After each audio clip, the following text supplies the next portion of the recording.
When we don't like the plan that God has for us, it's hard not to look at other people's plans. I'm sure that happened to the Israelites when some of them were taken into exile and some were left behind. And that did happen to Peter in John 21, when Jesus told him he'd be led where he didn't want to go. He looked at John, who wasn't led that same direction. And the same thing happens to us too. When we're going through hard times, don't you notice that you go, why me? I mean, when I was a bridesmaid for the 15th time, I'm going, Lord, why me? And we look at other people's lives, and their lives look so much better than ours, especially today with Facebook and Instagram. Everybody looks thinner, prettier, more successful, happier, and has a cuter boyfriend on Facebook. It's just the way it is. And you know why I know that? Because you do too. I mean, we don't go and post those pictures that are unflattering of ourselves. No way. We comb through those puppies. And now you can take pictures like this, so you can just absolutely get the best one.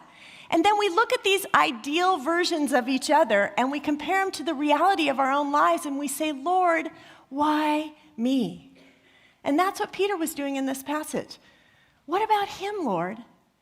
And Jesus turns to Peter and says, Peter, if I want him to remain alive until I return, what is that to you? You must follow me. In other words, you must live your story. We need to live the plan God has for us. And we have to keep our eyes off other people's plans.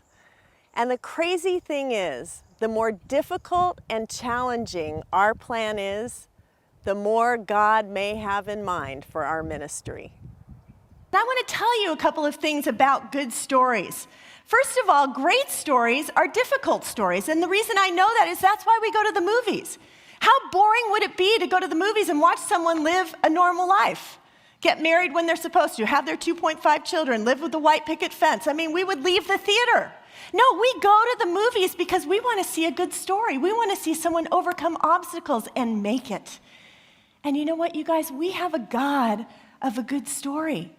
He is weaving a good story in your life. And it's even fair to say that the more difficult your story is, the more God loves you because he believes in you. It's crazy to think about God loving us more if we have to endure difficulty. But certainly that was true of Job. It was because God loved him that he went through the suffering that he did.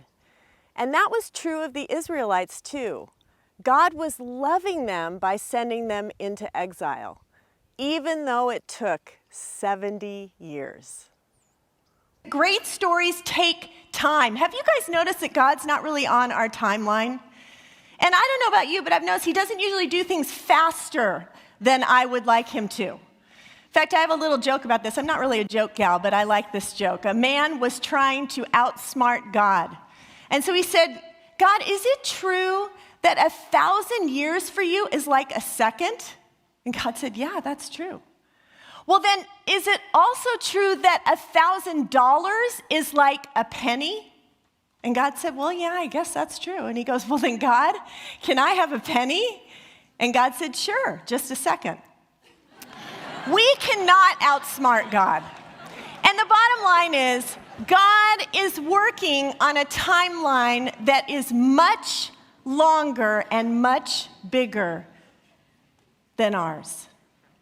And what I've noticed is that things that take time actually show God. You know, when things happen when they're supposed to happen, we celebrate. But when things happen when they're not supposed to happen, we worship. Because we see God in it. That was true with Abraham and Sarah. You guys know that story. I mean, she was already 80 years old when they got the promise. Then it's another 10 years. She had a baby when she was 90 and Abraham was 100 years old. They named their baby Laughter. Of course they did. That's the funniest thing I've ever heard in my life. I mean, this couple was in Depends and diapers at the same time.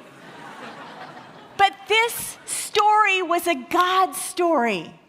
And yeah, they tried to do it their way with Hagar, but you know what? God said, no. I'm big enough to do this myself. God doesn't operate on our timeline.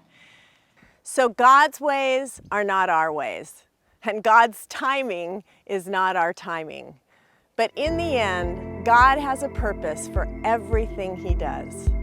That was true for the Israelites, and it's true for us too.